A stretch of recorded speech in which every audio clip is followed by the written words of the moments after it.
Alright, let's cut through the noise. If you've ever flipped through a company's financials, you've seen this mysterious little number called the debt-to-equity ratio, or DE ratio for short.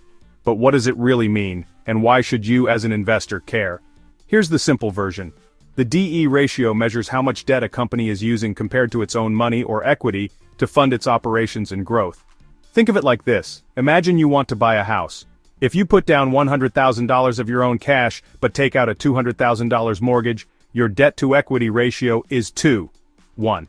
For every $1 you own, you've borrowed 2. The same idea applies to companies, just with a lot more zeros. So, what does a high DE ratio tell you? It means the company relies more on borrowed money. That can be risky, especially if they run into trouble making those debt payments. But sometimes, borrowing smart can fuel growth and reward shareholders. It's all about balance.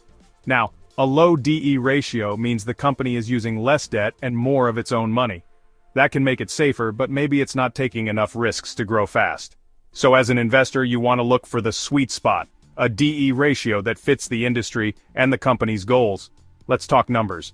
In capital-heavy industries like utilities or airlines, higher DE ratios are pretty normal. Those businesses need to borrow big to build infrastructure. But in tech or service businesses, a high DE ratio might be a red flag. It's all about context. But here's the real secret. There's no magic number for a good DE ratio. One company's healthy debt load is another's ticking time bomb. So when you're analyzing investments, always compare a company's DE ratio to its competitors and the industry average. Don't forget to look at trends too. Is the company taking on more debt every year, or are they paying it down? These patterns can tell you a lot about future risks and rewards.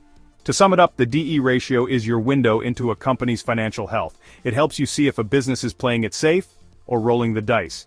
Use it as a guide, but never in isolation. Combine it with other metrics and you'll unlock real insights as an investor. So next time you see that DE ratio, remember it's not just a number, it's a clue to how a company manages risk, grows, and rewards investors like you. Stay sharp out there and keep making smart moves.